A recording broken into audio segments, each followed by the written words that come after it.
San Mateo, capítulo 10. Gloria a Dios. El tema de esta hermosa noche es evangelismo, ¿sí? Evangelismo. Mateo, capítulo 10, verso 1 en adelante. Vamos a leer, honrando al Padre, al Hijo y a su Santo Espíritu. Amén. San Mateo, capítulo 10, verso 1 dice la palabra en el nombre del Padre, del Hijo y su Espíritu Santo. Entonces, llamando a sus 12 discípulos, les dio autoridad sobre los espíritus inmundos, para que los echasen fuera, y para sanar toda enfermedad y toda dolencia.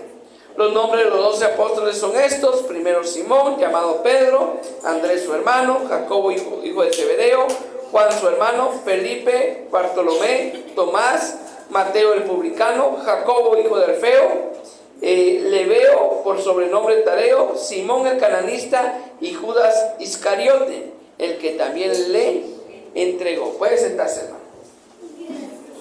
Gloria a Dios. Usted va a decir, hermano Cristian, la enseñanza sobre evangelismo, y por qué está hablando sobre los 12 apóstoles, va a decir usted. Muy bien, les comentaba yo que incluso cuando Jesús vino a la tierra, cuando el Hijo de Dios, cuando el Dios mismo se hizo carne para habitar entre los hombres, Él comenzó su ministerio más o menos a los 30 años, dice la palabra de Dios en el Evangelio de San Lucas.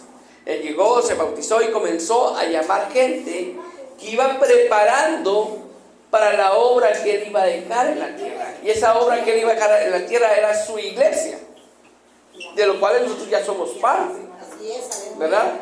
Desde ese tiempo Él tenía un plan perfecto de salvación. Entonces, cuando Jesús comenzó a preparar a estos jóvenes, usted se recordará que le dijo a Pedro: de cierto te digo que desde hoy serás pescador de hombres. Pero Pedro, en el trayecto que estuvo, que fueron como 3 años de ministerio los que tuvo Jesús, durante esos 3 años de ministerio, Pedro no pescó ni un alma, ni a su suegra pescó. Pero Pedro, después de haberle negado 3 veces a Jesús, Pedro se volvió atrás, volvió a ser pescador como antes. Se le había olvidado la promesa que le había dado Jesús, que él iba a ser pescador de hombres. Entonces Pedro regresó a pescar peces, que ese era su trabajo. Y Pedro lo va a buscar ahí y le dice: Pedro, ¿me amas? Y Pedro le dice: Señor, tú sabes que te amo.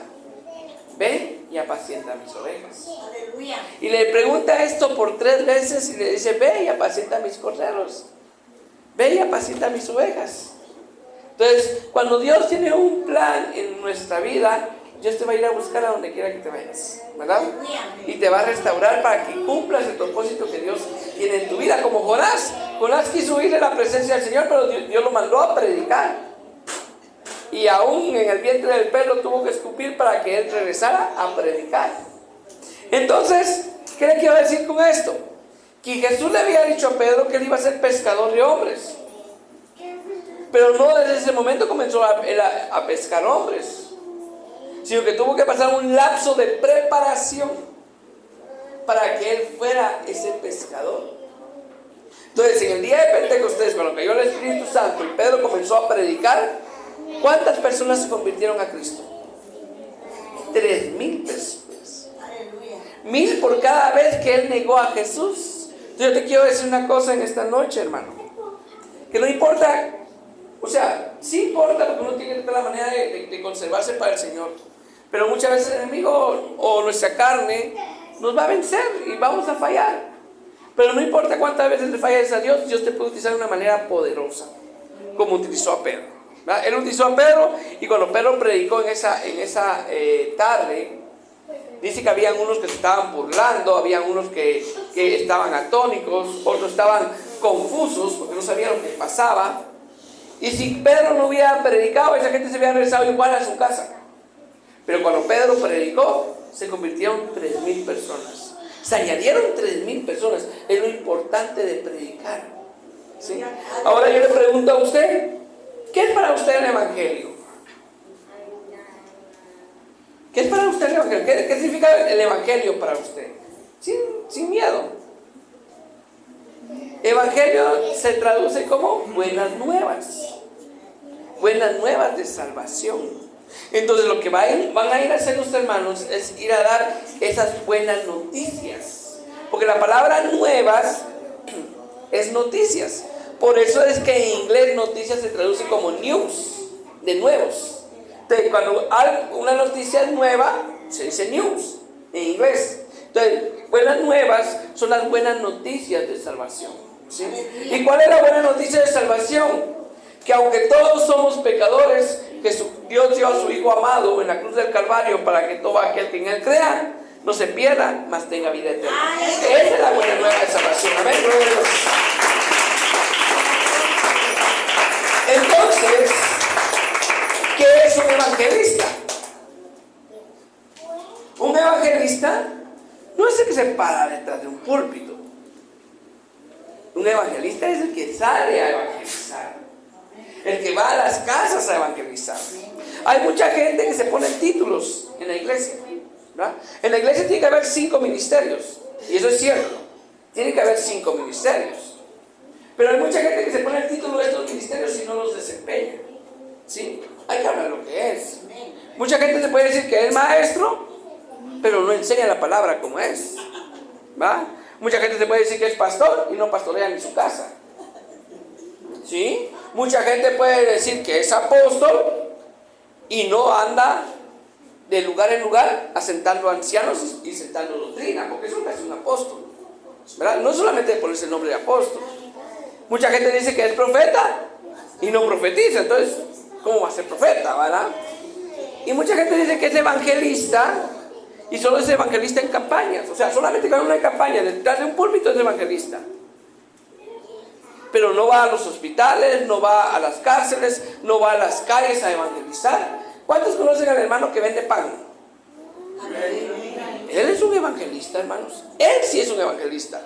Y le aseguro que él no va tras el nombre evangelista. Él no se presenta el evangelista tal, no. Pero él es un evangelista. Porque los ministerios se hacen, no se ponen como título. ¿Me entienden? Entonces, cuando usted escucha la palabra predicador, se imagina a alguien que viene a predicar. Pero la palabra predicar es utilizar el arte de hablar para anunciar algo. Sí, eso es predicar.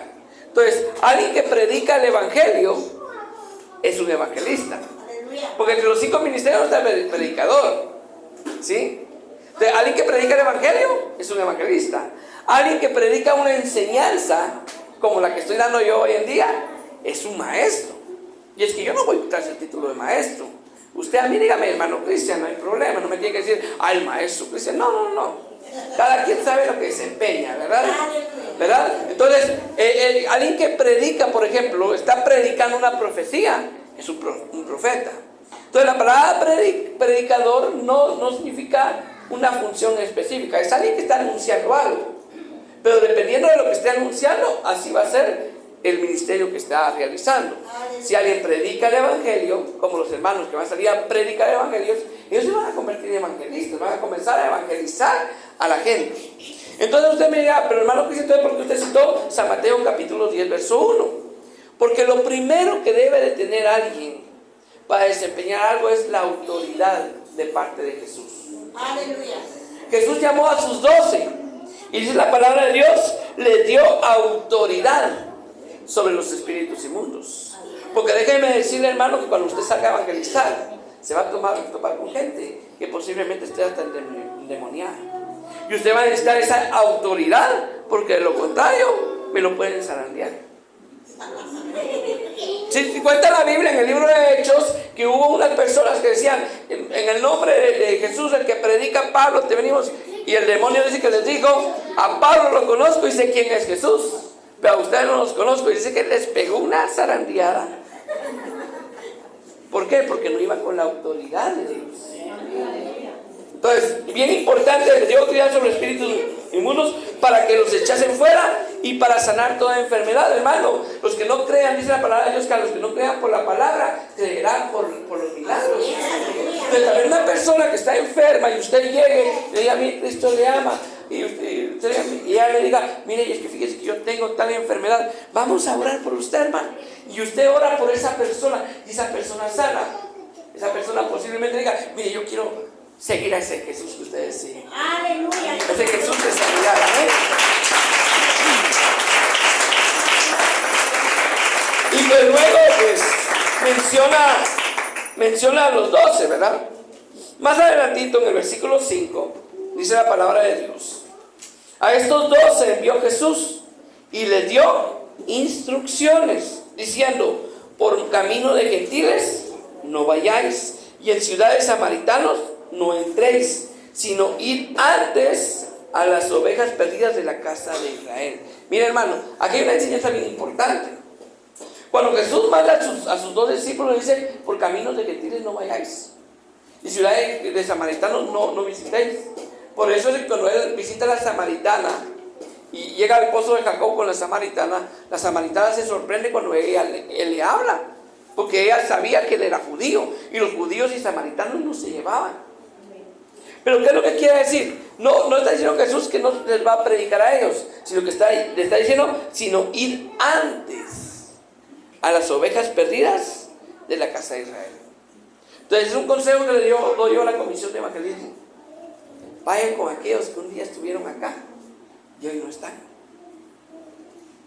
Que ustedes saben, bueno, hay unos que no están porque están conectados en otro lado. Que bueno, gloria a Dios, que todavía siguen en los caminos de Dios.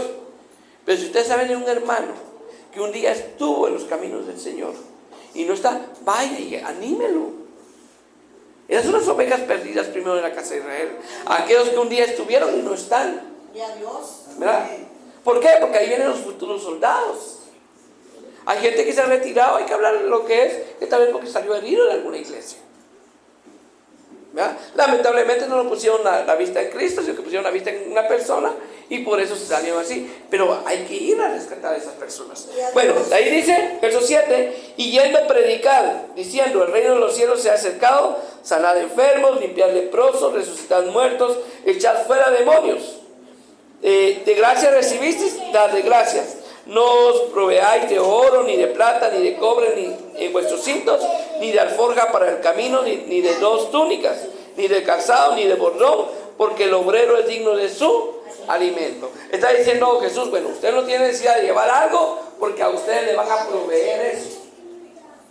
Si a ustedes le van a proveer eso. La misma gente le va a decir: bueno, yo te doy un jalón en el carro, o mira, yo hoy te invito a comer, ¿verdad?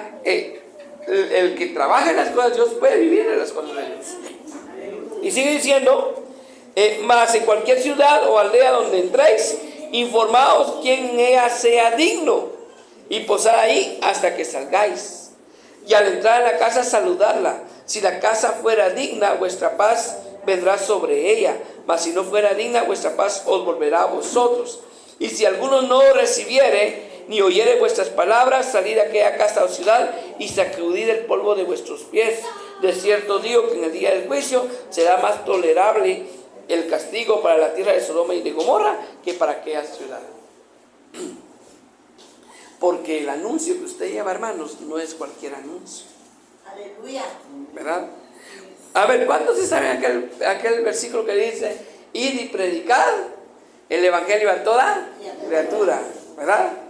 El que creyere y será salvo, mas el que no creyere será condenado. Eso está al final de este libro, del libro de Mateo. O sea que antes de ir a decir esto, tuvieron que haber recibido autoridad. Muchos agarramos ese versículo así, como es este versículo, y yo voy. Y a veces no nos salen las cosas como son, porque primero no hemos recibido la autoridad. Yo quisiera, esto está en Mateo capítulo 10, versos 5 al 15. También lo pueden encontrar en Marcos capítulo 6, versos 7 al 13. Y lo pueden encontrar en Lucas capítulo 9, verso 1 al 6. ¿Por qué le menciono esos donde aparecen? Porque en Lucas capítulo 10, en Lucas capítulo 9, Jesús le da la autoridad a los 12 y los manda a predicar, ¿verdad?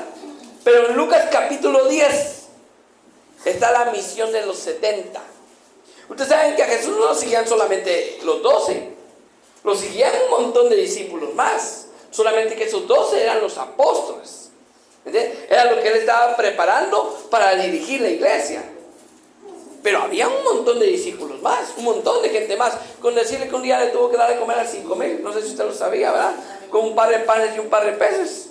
Y lo multiplicó para toda la gente, sin incluir niños y mujeres, decía.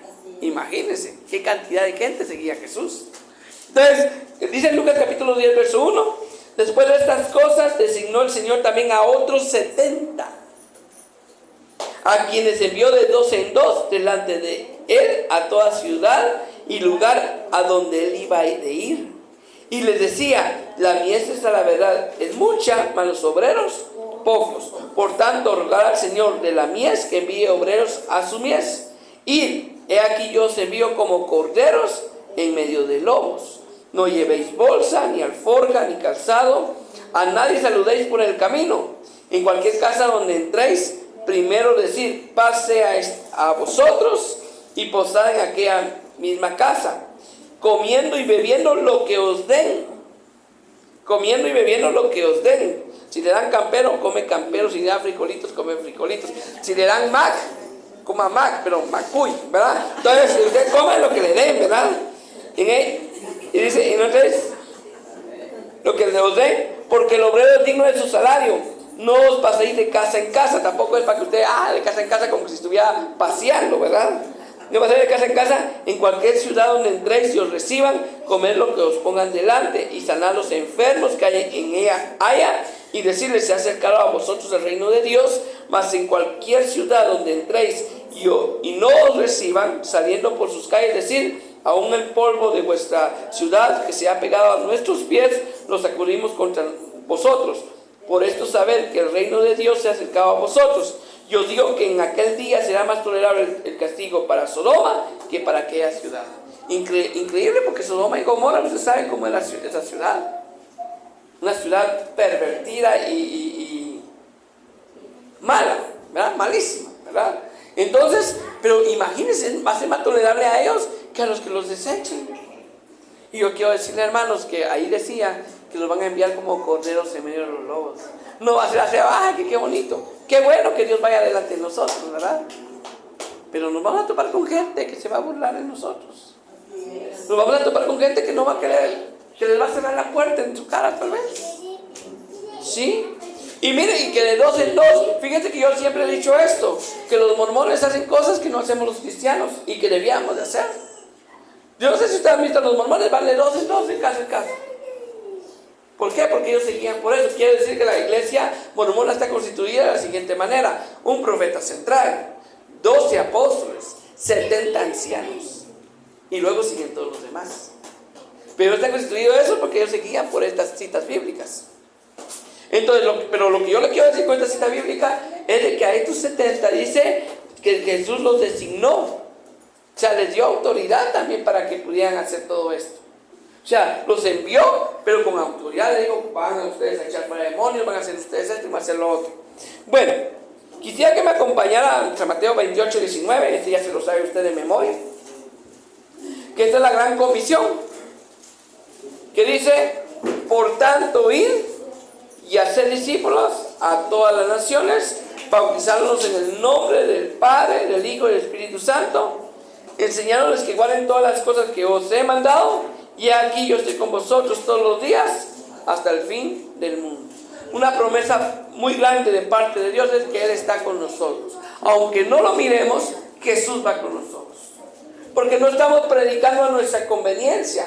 No estamos predicando a conveniencia de una religión o a conveniencia de un líder. Estamos predicando a conveniencia de Jesucristo. Y cuando nosotros predicamos a conveniencia de Jesús, estamos haciendo las cosas bien. ¿Sí?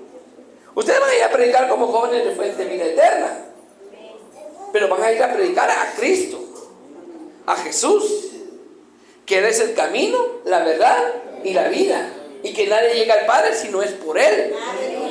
No por medio de Fuente Vida Eterna, sino que por medio de Él. Que si nosotros venimos acá, venimos a buscar a Jesús, que Él es nuestro Salvador, ¿verdad? Entonces, es para hacer las cosas bien. Quiero darles un ejemplo de lo que es la delegación de autoridad. Hechos capítulo 6. Hechos capítulo 6. Capítulo 6. Hechos capítulo 6. Verso 1 en adelante. Dice la palabra, en aquellos días, como creciera el número de los discípulos, hubo murmuración de los griegos contra los hebreos, de que las viudas de aquellos eran desatendidas en la distribución diaria. Entonces los 12 convocaron a la multitud de los discípulos y dijeron: no es justo que nosotros dejemos la palabra de Dios para servir a las mesas.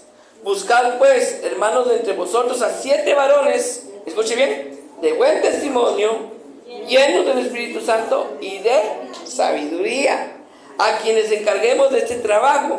Agradó la propuesta a toda la multitud y eligieron a Esteban, varón lleno de fe y del Espíritu Santo, a Felipe, a Prócoro, a Nicanor, a Timón, a Parmenas, a Nicolás, prosélito de Antioquía, a los cuales presentaban ante los apóstoles, quienes, orando, les impusieron las manos. Esa imposición de manos, hermano, es muy distinta a cuando usted viene acá y ora por usted porque usted tiene alguna necesidad, porque usted está enfermo o porque necesita oración. Es una imposición de manos muy distinta. Esta imposición de manos es una imposición de manos para delegar autoridad. Aleluya. ¿Sí? Yo quiero que usted tome en cuenta, porque la Biblia dice: no impongáis con ligereza la mano. Cuando se refiere a eso es: ten cuidado a quién vas a poner como líder. Miren los requisitos de estos jóvenes. Dice que los requisitos eran que fueran de buen testimonio, llenos del Espíritu Santo y de sabiduría. O sea, hermano, que si para los jovencitos que están en la comisión de evangelio, yo les doy un consejo. Primero, pidámosle sabiduría a Dios, ¿va? Si no lo ha hecho, doble sus rodillas, como dice Santiago 1:5, que si alguno tiene falta de sabiduría, se la pida a Dios, el cual da a todos abundantemente, y sin reproche le será dada. O sea, Él da a todos, no hace exclusión de nadie. Le puede dar sabiduría. Entonces, lo primero que tenemos que hacer, hermanos, es pedirle sabiduría a Dios. Aleluya. Tratar la manera de tener un buen testimonio. Yo sé que como seres humanos fallamos, pero tenemos que decirle: Padre, aquí para adelante yo quiero ser mejor, ayúdame a no fallar, ayúdame a tener un buen testimonio, para que cuando yo ande por ahí no van a decir: ay, se anda ahí evangelizando, y sigue y esto y lo otro, ¿verdad? Entonces, tratando la manera de tener un buen testimonio y también llenos del Espíritu Santo. ¿Qué es una persona llena del Espíritu Santo? Yo quiero decirle que una persona llena del Espíritu Santo no es la que habla en lengua, no es la que profetiza todos los días, no es la que... Porque el Señor utiliza a cualquiera. Con tal que utilizó a un burrito, ¿verdad? Para hablarle a un profeta. Una persona llena del Espíritu Santo es la que tiene el fruto del Espíritu Santo. La que tiene paz, la que tiene amor, la que tiene paciencia. El que tiene mansedumbre es una persona llena del Espíritu Santo. Aquel que cuando alguien lo maltrata no le va a contestar igual, ¿verdad? O si no, imagínense. Ya usted está predicando y alguien le tira la Biblia y usted le da la nariz. En vez de que más gente venga a la iglesia, más gente se va a ir, ¿verdad? Entonces tenemos que ser llenos del Espíritu Santo. Y miren el contexto de esto, porque los apóstoles decían: no es conveniente que nosotros descuidemos la palabra para servir a las mesas, porque déjeme decirle que ahí distribuían comida para las viudas. Pero para distribuir comida para las viudas quiere decir que el pueblo era fiel con sus diezmos. O si no, ¿de dónde salía la comida? No iba a ser como Jesús, que cada vez con 3 panes y 2 peces iban a orar y se iban a reproducir para un montón. Tenía que haber fidelidad de parte de la casa del pueblo de Dios. Pero lo que me llama la atención es que eligieron a estos 7 jóvenes para servir a las mesas. O sea, que aún para alguien que vaya a venir: hermana, mire, vamos a hacer una comisión de limpieza, oremos por ellos. Es que todo lo que tiene que ver con Dios tiene que ser hecho con excelencia. Entonces resulta que estos 7 jóvenes que escogieron para las mesas lloraron por ellos. Los apóstoles oraron por ellos, le dijeron: bueno, de hoy ustedes van a ser diáconos, van a servir a la mesa, van a hacer esto. Pero Dios los quería para algo más especial. Esteban dice que ese hombre, usted lo puede leer más adelante en el libro de los Hechos, este hombre no le podía resistir nadie a la sabiduría con la que hablaba. Se enfrentó a un concilio donde había fariseos, estaba el sacerdote, el sumo sacerdote, estaban todos, y no podían resistir a la sabiduría con la que él hablaba. Gloria a Dios. Él les hizo un resumen de la Biblia, desde Adán y Eva hasta Jesucristo, en una prédica. Y la gente se quedaba, admiraba, y dice que comenzaron a apedrearlo. Y cuando lo miraban, dice que le miraban su cara como de ángel. Él es el primer mártir que habla la Biblia del cristianismo. Aleluya. Dios los libre de que nos apedreen, ¿verdad, hermano? Pero si no lo van a apedrear con piedra, lo van a apedrear criticándolo. Ay, si es predicando y que no se evangélicos aquí, no lo van a apedrear. Pero usted predique lo correcto, Aleluya. ¿verdad? Entonces, no lo desanimemos, hermano.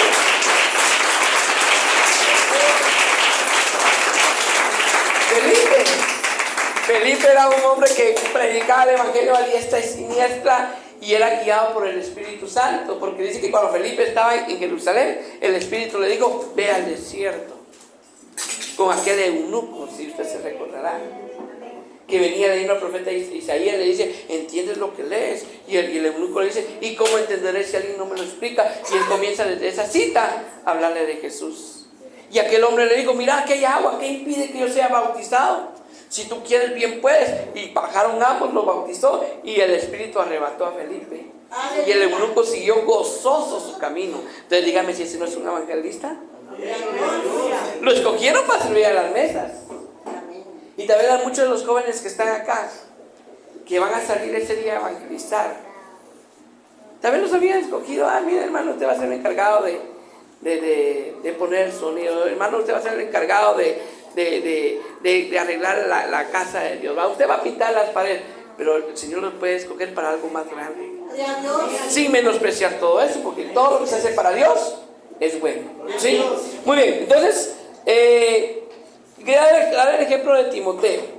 1 Timoteo 4:12, y esto va para los jóvenes, para todos los jóvenes que van a salir a evangelizar. Es la palabra para ustedes, y con esta creo que me despido. ¿Sí?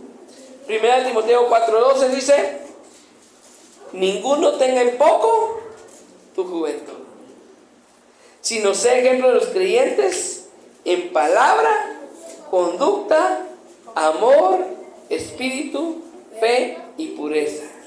Entre tanto que voy, le decía Pablo, ahora dice Jesús a los jóvenes: entre tanto que voy, entre tanto que vengo, ocúpate en la lectura. ¿Estamos leyendo la palabra de Dios? Si no, hay que comenzar a leerla. En la lectura, la exhortación y la enseñanza. No puedo enseñar si no he leído. Tengo que prepararme. Y dice en la enseñanza: no descuides el don que hay en ti, que te fue dado mediante profecía. ¿Con qué? Con la imposición de las manos del presbítero. Entonces hay un don que se da cuando usted pone las manos. ¿Sí? Por eso que cuando hay un concilio de varones, oran por los varones. Cuando hay un concilio de damas, oran por las damas. Cuando hay un concilio de jóvenes, tienen que orar por los jóvenes. Y este concilio de evangelización, hay que orar por ellos. Y sigue diciendo: ocúpate de estas cosas, permanece en ellas, para que tu aprovechamiento sea manifiesto a todos. Ten cuidado de ti mismo y de la doctrina, persiste en ello, pues haciendo esto te salvarás a ti mismo y a los que te oyeren. Voy a leer uno más que me interesa. Hay otro ejemplo en Hechos capítulo 13 verso 1, y con esto me despido. Hechos capítulo 13 verso 1, dice la palabra de Dios: habían entonces en la iglesia que estaba en Antioquía profetas y maestros. O sea que la profecía existe. Lo único, la profecía que no puede contradecir a lo escrito. Si una profecía contradice a lo escrito, no proviene de Dios, ¿verdad? Por eso es importante que usted lea, para que cuando alguien le profetice, usted sepa: sí, esto es del Señor o no es del Señor, ¿verdad? Entonces dice profetas y maestros: Bernabé, Simón, el que llamaban Niger, Lucio de Cirene, Manaén, el que se había criado junto con Herodes el tetrarca, y Saulo, que es Pablo. Ministrando estos al Señor y ayunando, dijo el Espíritu Santo: apartarme a Bernabé y a Saulo para la obra que los he llamado. Entonces, habiendo ayunado y orando, les impusieron las manos y los despidieron. ¿Por qué les impusieron las manos? Porque el Señor había dicho que los habían apartado para una obra. Yo quiero decirle que cuando Saulo se convirtió, Ananías le impuso manos para que recibiera el Espíritu Santo. Y aquí le vuelven a imponer manos. ¿Por qué? Porque cada vez que hay una nueva etapa, hermanos, tiene que haber una oración especial por eso. ¿Saben los hermanos que ahorita van a ir a la comisión de evangelismo? Ya han orado por ellos, ya les impusieron manos. Pero hoy, yo no sé si me estoy saltando las trancas, pero hermana Susi me dirá, si hoy oramos por estos jóvenes y le pedimos al Señor por estos jóvenes, para que cuando vayan allá, vayan respaldados de la autoridad que Dios ha delegado a los líderes, ¿verdad? Para que no vayan solos, para que vayan acompañados con el Espíritu Santo y que sea Él que vaya delante de ellos, ¿verdad? Ese es mi deseo en esta noche, y por eso vamos a terminar ahorita. Dele palmas al Rey de Reyes y Señor del Señor.